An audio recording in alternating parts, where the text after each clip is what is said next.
Merci d'avoir choisi Chérif la télévision pour vous informer. Mesdames et messieurs, bonsoir. Bienvenue dans cette édition d'information. Les acteurs du marché rose de Bamako, en collaboration avec l'ensemble des marchés du district de Bamako, ont initié ce matin une conférence d'information pour édifier les membres sur la reconstruction du marché rose, suivant ce reportage. Cette assemblée générale d'information fait suite à une série de négociations et de dialogues entre les acteurs des marchés de Bamako et le gouvernement autour de la reconstruction du marché rose. L'ordre du jour, c'est quoi? C'était la reconstruction du marché rose. L'objectif de ce matin, c'est la reconstruction du marché rose. Juste, on interpelle les plus hautes autorités à penser à ces victimes. Je sais qu'on est en train de faire les démarches au niveau de la mairie, au niveau de la chambre de commerce. Et je sais, Inch'Allah, bientôt ça va commencer. Et d'or, je me profite de ce micro pour dire aujourd'hui les plus autorités en train de penser à ces victimes. À la date où je te parle, on a déjà, le gouvernement a réalisé des équipements marchands pour la déguerpie. Donc pour vous dire que ça aussi, ça va recommencer bientôt. Dans le Sénacodem, je suis là pour l'invitation de l'association des marchés roses qui s'occupe de l'incendie des marchés roses. Et je pense qu'ils sont appelés ce matin, les commerçants détaillants, des habitants des marchés roses, pour la reconstruction des marchés roses. Donc les démarches qui ont été faites par cette commission, c'est ce qui a été expliqué. Et donner la parole aux commerçants résidents au marché, qu'est-ce qu'ils pensent? Je pense que tout le monde pense aujourd'hui la reconstruction des marchés roses. Et nous aussi la même chose. Si nous sommes là, c'est pour les accompagner. Et ils ont demandé notre accompagnement. Inch'Allah, si Dieu le veut, le jour à venir, on va les accompagner jusqu'à ce que le jour où on va applaudir que le marché rose a été reconstruit. Bon, mon dernier mot, c'est toujours dire aux commerçants, les habitants de ces marchés-là qui se donnent la main. La division là ne sert à rien. Donc je peux vous dire, vous avez dit un mot que je n'ai pas voulu répondre, qu'est-ce qui bloque? Je peux vous dire que la division un peu peut jouer, peut faire un facteur de blocage.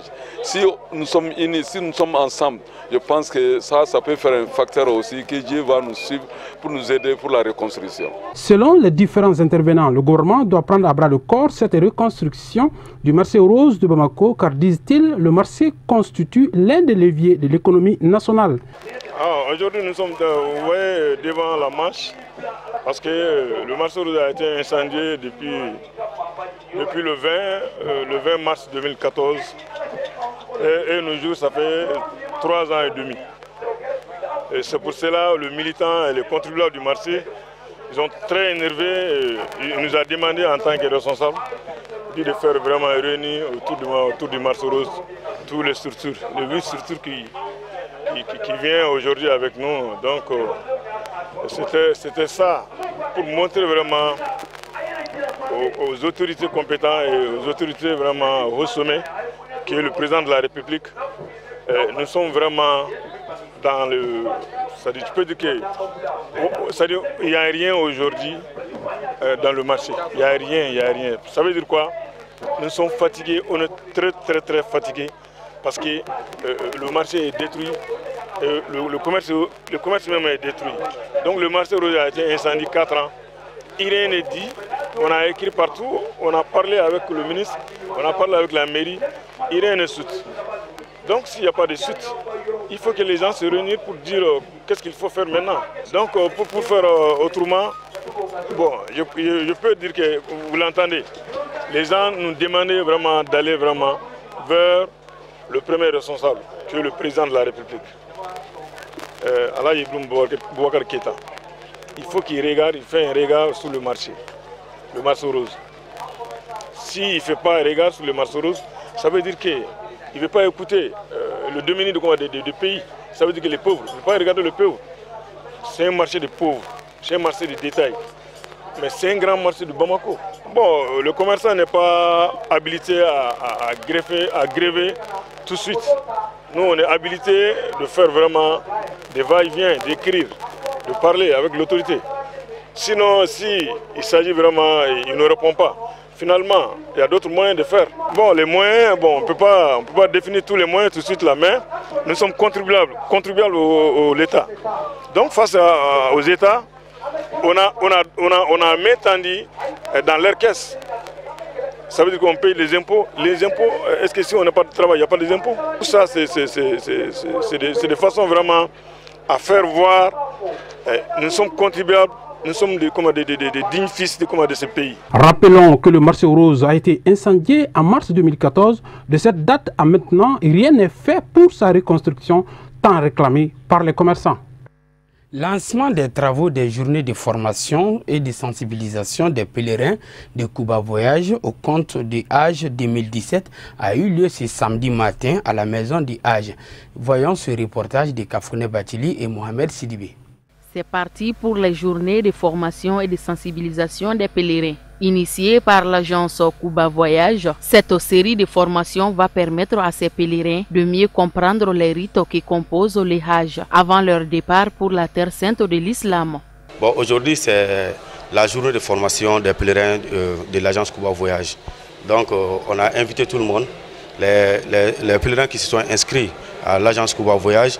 Donc, on a ici initié cette journée pour la formation de ces pèlerins, pour le bon fonctionnement, pour le bon déroulement du Hajj. Oui, au cours de cette rencontre, de cette journée, donc, on a initié une première chose, parce que c'est une première pour l'agence Cuba Voyage d'organiser le tirage pour ces pèlerins. Le pèlerin qui a eu la chance d'être tiré, donc va amener un autre pèlerin aux frais de l'agence Cuba Voyage. Au cours de cette première journée de formation et de sensibilisation, un tirage a été organisé entre les pèlerins.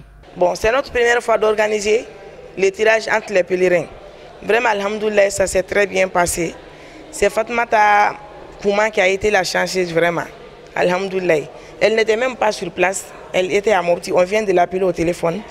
On a eu le taux au téléphone. Vraiment, alhamdoulilah, ça s'est très bien passé. Les pèlerins disent être satisfaits par le choix porté à l'agence. Bon, nous sommes là comme premier jour. En tout cas, moi personnellement, je suis satisfait de la formation parce qu'il y a beaucoup de choses que je ne comprenais pas. Avec les explications, nous avons compris ça et ça nous a beaucoup aidé. Et ça va nous aider jusqu'à quand même à la Mecque. D'abord, il nous a appris depuis, à partir de Médine déjà, le Tawaf de la Kaaba, Safa al-Marwat et le reste qui s'ensuit. Nous, on ne connaissait pas là-dedans avant qu'on soit là aujourd'hui. Des chrétiens convertis en islam auront la chance de se rendre à la Mecque avec Cuba Voyage. Bonne allée et retour donc à tous les pèlerins. À présent, voyons l'essentiel de l'actualité africaine et internationale en bref et en images. Une compilation signée Sadio Sidibé.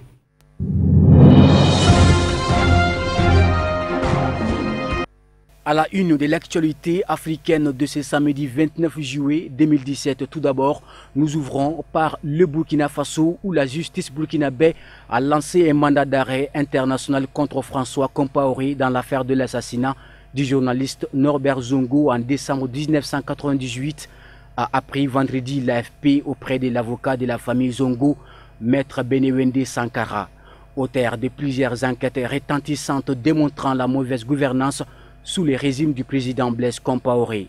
M. Zongo travaillait au moment de son assassinat sur la mort de David Ouedraogo, chauffeur de François Compaoré. Journaliste d'investigation et directeur de publication de l'hebdomadaire L'Indépendant, Norbert Zongo et 3 de ses compagnons ont été retrouvés morts dans leur véhicule le 13 décembre 1998 dans le sud du Burkina Faso. Longtemps laissé dans les tiroirs, le dossier Norbert Zongo a été rouvert à la faveur de la chute de Blaise Compaoré.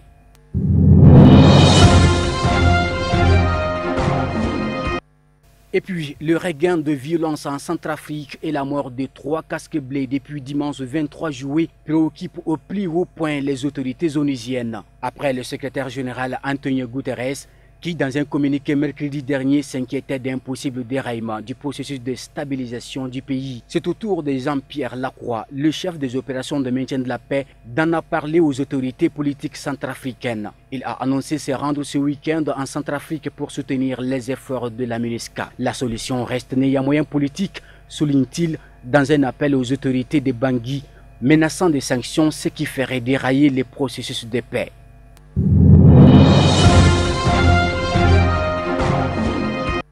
Et puis, élection législative au Sénégal, le maire de Dakar, Khalifa Sall, en prison. Retour au pays de l'ex-président Abdoulaye Wade.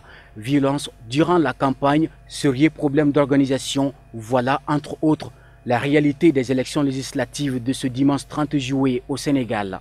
Après avoir crié à l'emprisonnement politique, à la mainmise du président sur la justice, Khalifa Sall a dû s'y résoudre.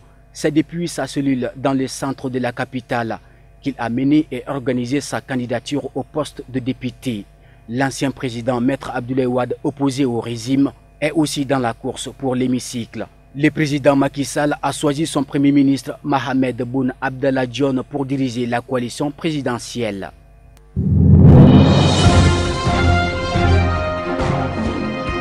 Enfin, pour terminer, en République démocratique du Congo, RDC, la région du Grand Kasaï est le théâtre depuis un an d'une grave crise sécuritaire et humanitaire. Selon l'UNICEF, environ 850 000 enfants sont déplacés et vivent dans des conditions très difficiles. L'agence onusienne explique que près de la moitié d'entre eux pourraient très rapidement souffrir de malnutrition sévère aiguë. C'est une catastrophe humanitaire, surtout pour les enfants. Depuis le début de la crise dans les Grands Kasaï, des milliers d'enfants ont été forcés de se déplacer et vivent dans des conditions particulièrement difficiles. C'est ce qu'a révélé l'UNICEF vendredi 28 juillet 2017.